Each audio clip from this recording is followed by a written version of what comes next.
Hey, what's up, guys? Today I'm doing something a little different. I'm working on. Let me see if I could show it to you on the screen. I don't know if you guys are familiar with this ship. Let me know. Whose ship is this? This is ET's ship. So I'm working on this ship here. I'm going to 3D print this ship. So I think it came out pretty good.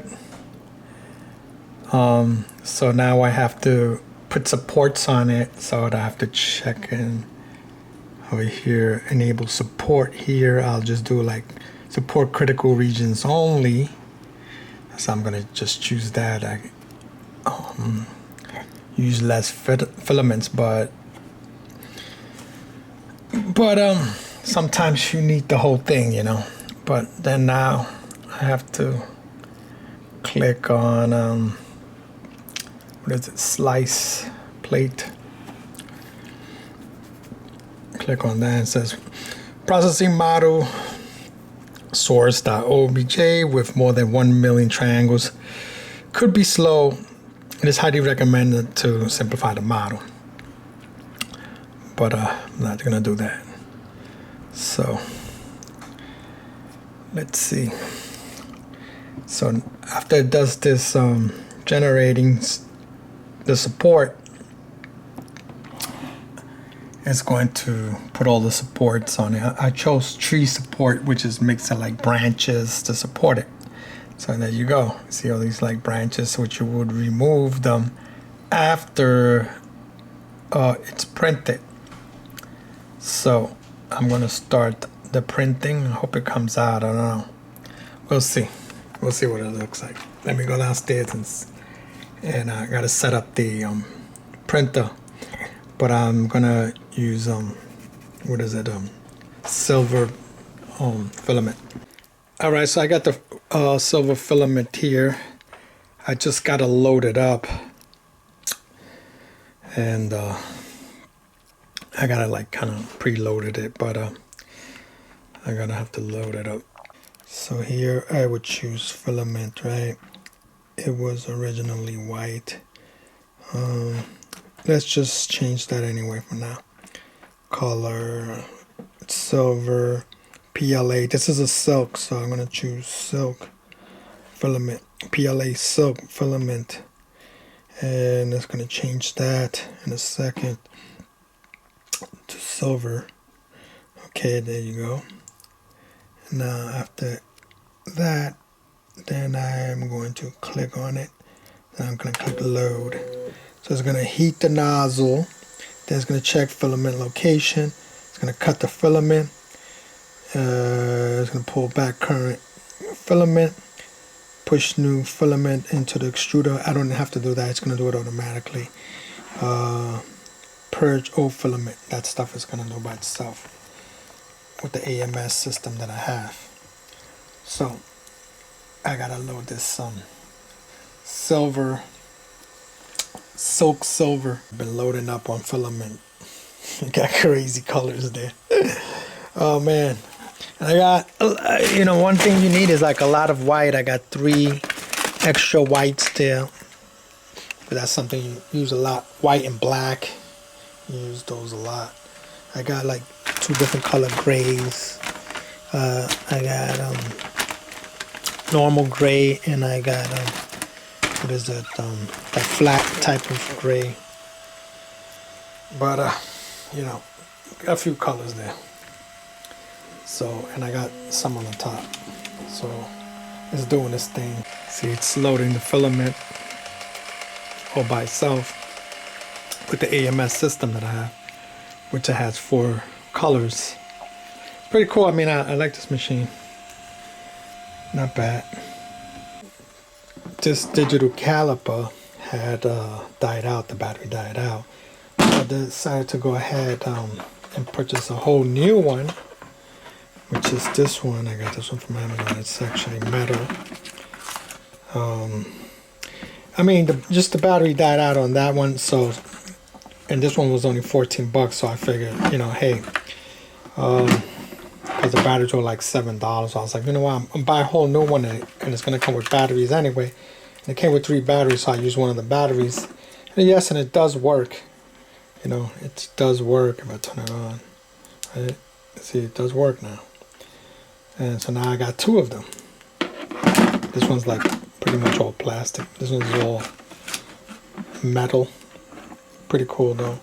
I use these to measure the size of the prints that I'm gonna do in millimeters.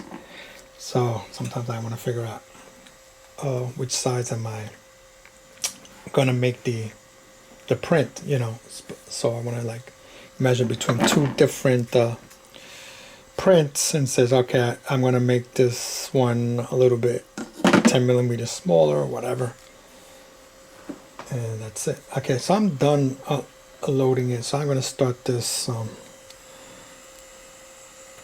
I'm gonna end up starting it, printing that to see how it comes out. It looks kind of weird, the colors. That's the lighting right now. It's just actually really orange, and this is green, but on the camera it's not. Because I have to adjust the camera because of the lighting. So it looks white, but it's actually gray. But it's just the lighting on that I have above me. So I mean, I could hit the buttons on the camera. Okay, so now it's downloading it into the system. The image, 3D image. Once it hits 100%, then it's going to start to print. It's going to do a bunch of, I have it doing a bunch of pre-tests first. I ended up purchasing this as well, a bunch of glue stick, because I had trouble with one print that I was trying to do. I had trouble with it trying to stick onto here when this thing gets really hot. But I was doing a Christmas ornament, and like the hind legs kept kind of like knocking over. So I mean, I haven't had that happen, but that was the first time that I was doing that.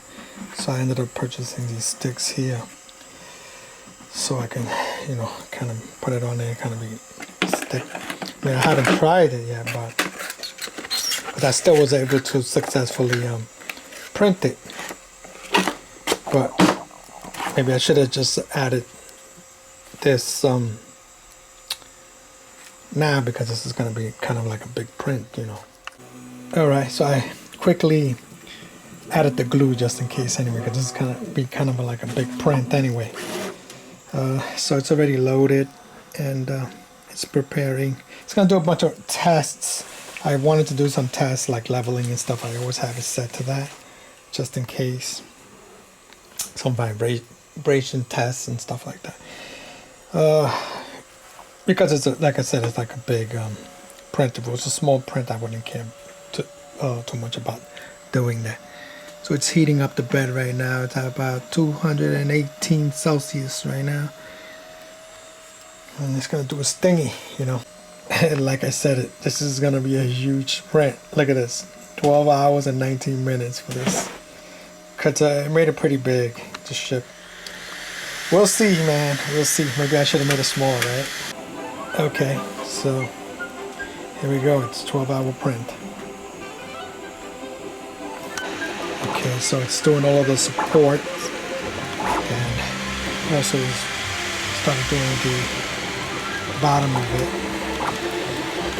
the pads. Making some progress here. Look at that. How many hours has it been? It's been about an hour and a half. All right, this is it. After 11 and a half hours of waiting, I gotta remove all of the supports off the ship and see what it looks like. So I'm gonna have to remove all of these supports very carefully. There's a lot of branches here. Something could easily break. I mean, something breaks, I could just glue it. But there's a lot of supports. Alright, so I'm just slowly ripping off the supports off the edge over here. being very careful not to break anything else. So see these branches here?